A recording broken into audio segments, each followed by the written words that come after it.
وهجاج صاحب على حرنتي إن شاء الله ولي كسوغان نهاي وعندما الدولة أي مركا يو كسوغان يهين ويسيبوا حذولا وريجين حرنتا إنجي أهل السنة مدحضة دا كسوغان نهايين جو يسيدو كلا حالة سيدا يتهانا وأوجيدين وكلي سيدا يوحو مغضان نهالكاس waxaa ku sugan ciidamadaas halkaas jooga lagu faylinayo waa ciidamadii halkan joogay ee loogu yimid ahlu sunnada iyadoona ciidamada dawladda federaalka Soomaaliya si u jeedaan halkan gabi ahaanba xerada dhexdeeda ay soo buux dhaafiyeen si halkan amnigooda ay u sugaan baabuurtan idin muuqda waa baabuurta dadka kan deganaa iyagu markaas raacay rabaan oo la rabo in lagu geeyo xaafadaha magaalada ay ku leeyihiin sida u jeedaanba baabuurtaas qaarkood waxa saaran madaxda ahlu sunna oo iyagu ku jira oo la balansan madaxweynaha galmudug Axmed Cabdi Kaariye Qoorqoor si ay markaas iyagu ay ula shiraan amnigana waxa uu yahay mid wanaagsan oo ciidamada ayaa afarta dhinacba xerada ka jira ilaa haddana lama oga amaba lama ogaan karayo qasaaraha rasmiga ah ee dagaaladii halkan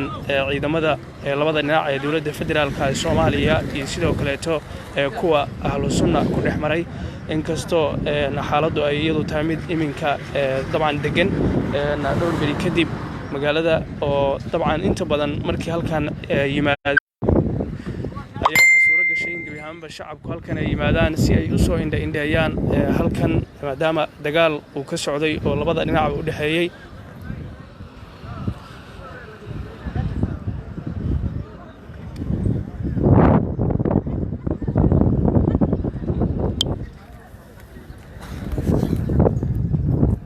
naashir ayaa hadda waxa uu socdaa sida wararku ay noo sheegayaan madaxda ugu sareysa ahlu sunna iyo sidoo kale saraakiisha dawladda waxyaabaha laga hadlayna waxay tahay sidaan xogta ku helnay sida dawladda federaalka Soomaaliya ay markaas iyadu ka yeeli lahayd hoggaanka ahlu sunna jamaaca isu soo dhiibay madaxdooda inkastoo hadda deejoog iska dhigaya sida u jeedaanba xaaladuna ay tahay mid wanaagsan ayaa iyadu waxa dabcan la filayaa in halkan ciidamada qaybahooda kala duwan baa jooga oo booliis iyo sidoo kale nabad sugid iyo waliba military waxaana ay sugayaan amniga xaruntan oo dagaal uu ka socday muddo dhowr bari ah hadda waxa yimid oo ugu dambeysay ciidamada booliiska iyagoo markaasi doonaya inay ka mid noqdaan ciidamada xaqiijinaya amniga xaruntan oo iyadu markaasi ahayd xarun ay horay u haysan jireen ahlu sunna wal jamaaca saraakiisha qaybahooda kala duwan haday nabad sugid ahaan lahayd haday military ahaan lahayd ayaa gabi ahaanba jooga oo dawladda federaalka Soomaaliya ciidamadooda ka tirsan saa u jeedaanba waa kuwa halkaasi ku sugan iyagoo inta badan isweydiinaya amaba ka hadlaya go'aanka kaga aadan xaqiijinta amniga xaruntan inji oo dawladda federaalka ee Soomaaliya ay si toos ah ula wareegtay waxaan nagala socotaan page-ka TV-ga Universal waxaana ku suganahay anigoo ah tooxow xarunta inji oo dawladda federaalka Soomaaliya ay si buuxda ula wareegtay dagaal dheer kadib hoggaanka ahlu sunnana ay ku sugan yihiin qaar ka mid ah shacabka inkastoo shacabka aan loo ogolayn laakiinse halkan ay ku sugan yihiin ciidamada dawladda iyo sidoo kale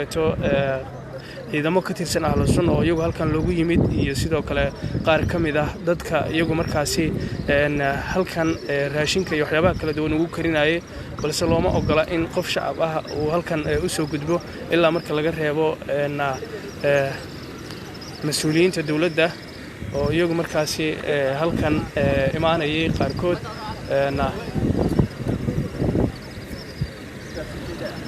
gaadiidkan waa gaadiid lagu qaadayo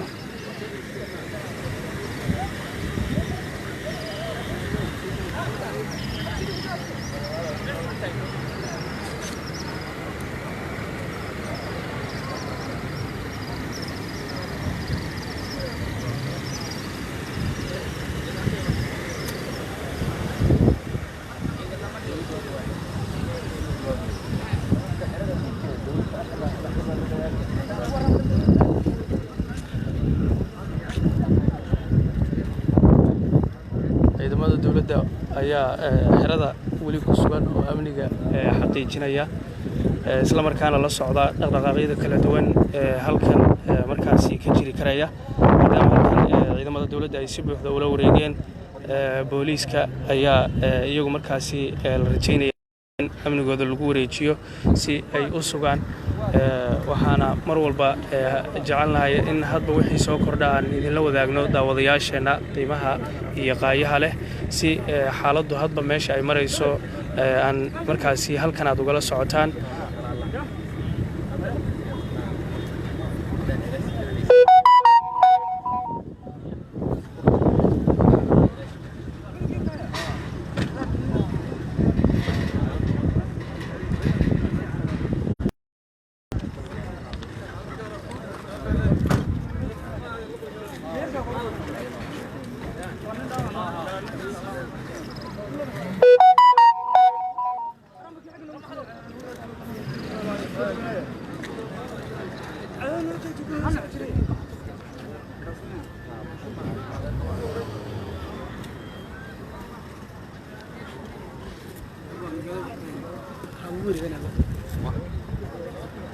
goobtaas idin muuqata saaxiibayaal waxaa ku sugan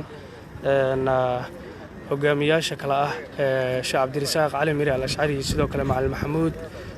waxaana uu shir uga socdaa iyaga iyo sidoo kale saraakiisha dawladda shirkaas oo inta badan looga hadlayo marxaladda hadda taagan isi soo dhiibitaanka hoggaanka Ahlus Sunnah wal Jamaaca iyo sidoo kale qaabkii laga yeeli lahaa weli waa u socdaa inkastoo gudaha aan la geli karin shirkaasi meesha uu ka socdo balse halkan waa barxadda xarunta Inji ciidamada xoogga dalka qaybahooda kala duwan ayaa iyagu markaasi hadda soo gelaya qaarkood halka qaarkood kalena iyagu markaasi ay xarunta ku sugan yihiin si amniga halkan ay u xaqiijiyaan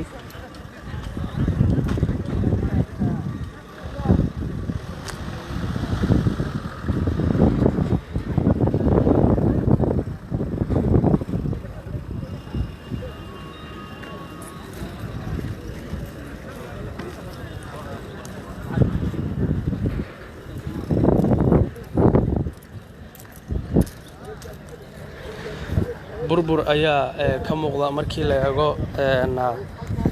xagga sare jiingadaha ku yaala soo jeedaanba burburkaasi waxa uu markaasi yahay madaafiicdii la isku adeegsanayay iyadoona dabcan qasaar uu jiro laakiinse aan la ogaa karin oo tira cayiman hadda aan idiin baahin karno ama aan idiin sheegi karno aysan jirinin dagaalka labada dhinacba waxyaabaha ka dhashay laakiinse xaaladdu sidii horeeto waa ka bedelantahay iminka magaalada geesi socodka gaadiidka iyo dadweynaha ayaa soo laabtay goobihii ganacsiga iyo sidoo kaleeto meeradihii ayaa dadku ay furayaan walow shalay xaaladdu ay ahayd mid dagaal oo hal meel oo keliya qayb ka mida magaalada uu dagaal ka socday oo xarunta Inji la yiraahdo oo ay ku sugnaayeen madaxda hoggaanka Ahlus Sunnah wal Jamaaca ciidamada ayaa bartamaha xarunta ku sugan soo jeedaan qayb ayayna u shirayaan waxyaabaha dabcan ay halkan u yimaadeen waxay tahay in la sugo xaqiijinta amniga xarunta Inji goor dhow ay ciidamada dawladda federaalka Soomaaliya ay la wareegeen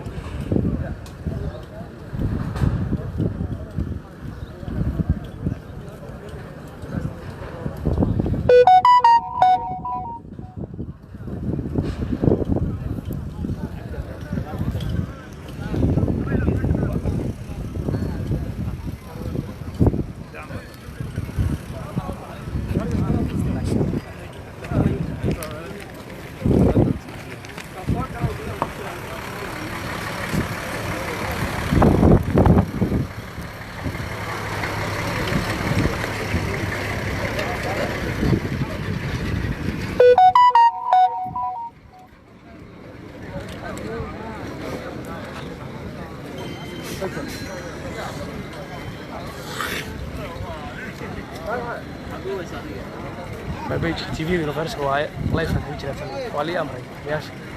بيج تي في الغرس انا يوم ما كدي سيار تري يار كدي موضوع ما تاي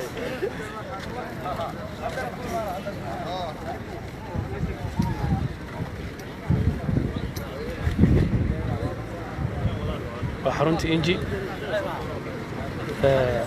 ciidamada dawladda ku sugan baabuurtaas waxaa la saaray madaxda ahlu sunna agab wixii ay markaas iyagu halkan ku haysteen oo dhan aana u saaran iyagoo ka guuraya xaruntan ciidamada dawladda ayaana maanta wixii ka dambeeya iyagu halkan ku sugnaan doona kadibna waxay ka mid noqon doontaa xaruntan xarumaha dawladdu ay ku shaqayso ee ku yaala magaalada Dhuusamareeb ee caasimadda Galmudug.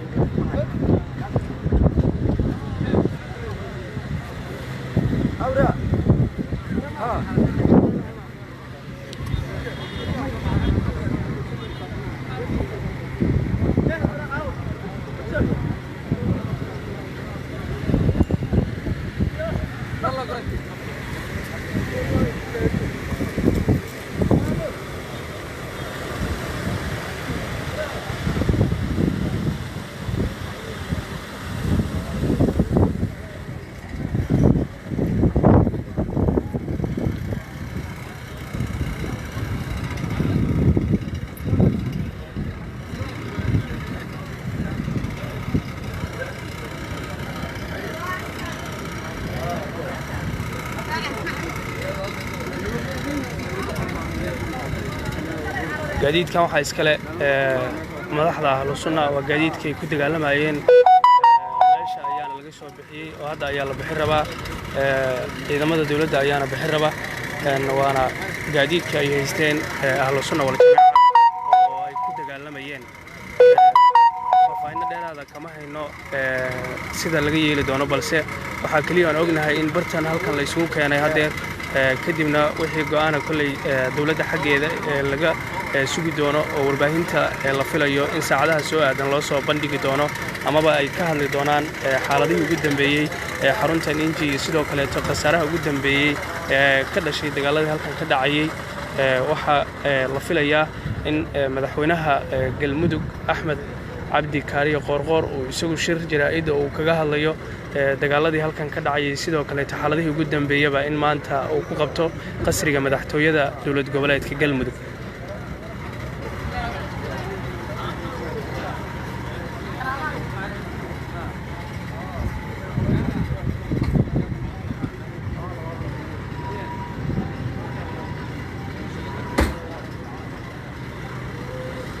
gaadiidkii ciidanka halkan taaganba waa ciidankii iyo sidoo kale gaadiidkii ahlu sunna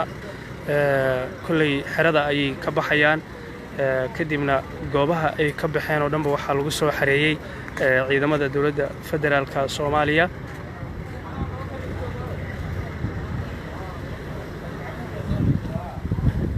waxaan isku daynaa inaan tagno qaybaha dambe ee chiefka goobihii ay deganaayeen madaxda nama hogaanada ahlu sunna wal jamaaca qaybtan hadda baabuurka ka soo baxaya waxaa deganaa madaxa xukuumadda Galmudug Sheekh Shaakir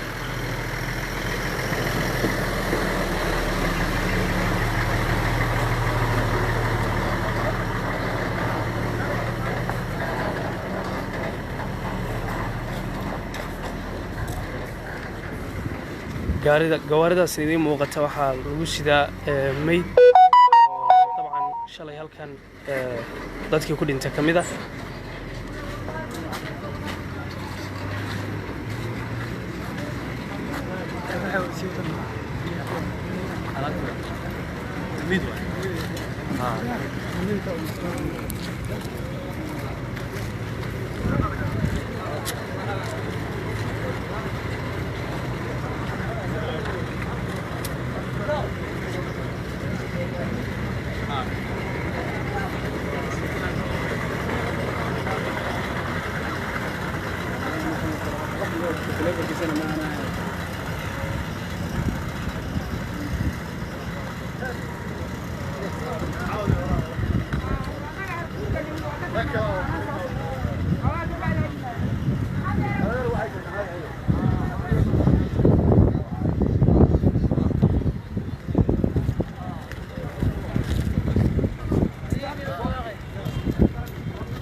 waayahay taliyaha booliska magaalada Dhuusamareeb ayaan la kulmay daawadayaal bal taliye waxaan ku sugannahay xarunta Inji bal ka waran amniga sida ciidamada dawladda federaalka ay u sugayaan maadaama taliyihii degmada aad tahay aad iyo aad ma santahay waxaan soo dhaweynayaa TV-ga caalamiga Universal TV sidaad u jeedaan ba amniga magaalada waa sugan yahay wax dhibaato kama jiraan waxa jira gaab wareeg magaalada guud ahaan gaar ahaan waa u jeedin xaradii Inji oo dhibaatada ka taagneed xaaladii waa iska degan tahay insha Allah waxyaabaha dhiman insha Allah waa dhameystirmayaan insha Allah kulli xaaladda waxa sheegtay in ay wanaagsan tahay jooggan uu degan yahay madaxdii halkan lagu yimid ahlu sunno hogaanadeeda ahay xagee la geeyay waxaan jeclaan balse ciidamadii waxa lagu mashquulsan yahay sidii loo wareejin lahaa dowladda federaalka Soomaaliya si guud wax dhibaato ma jiraan xaaladana waa fiican qasaare ka waran manala wadaagi kartaa dagaalka shalay dhac waxa oo geeri ama dhaawac waxaan ku jirnaa qasaarihii guud ee magaalada hadii taariikhdii amniga uu soo gaaray shaqibka waxaan soo gudbi doonaa saacadaha soo socda Ilaahay ayagu qoraal waa maasan tahay taliyaha booliska ee magaalada Dhuusamareeb ayuu ahaa Burhaan oo nooga waramayay saaxiibayaal sida halkan amnigeeda loo sugayo iyo sidoo kale qasaarihii shalay ka dhashay dagaaladii xalay ilaa saaka hadii tirakoob ay ku sameeyeen laamaha amniga hase yeeshee waxa uu sheegay in tirakoobkii wali uu socdo ilaa haddana tiro rasmi ah aysan ogeyn balse dib ay ula wadaagi doonaan warbaahinta madaxa bannaan ee ka howlgasha halkan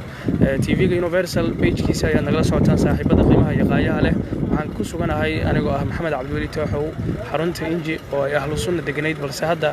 ciidamada dawladda federaalka Soomaaliya ay la wareegeen gaadiidkaas hadda muuqda waxa saaran qaar ka mid ah mas'uuliyiintii ahlu sunnada iyagoo markaasi halkan ka bixi doona oo xaruntan banaynayaba inkastoo gebi ahaanba meel walba xarunta ka mid ah ciidamo la dhigo ciidamada dawladda ay iyagu markaasi ku sugan yihiin amnigoodana ay xaqiijinayaan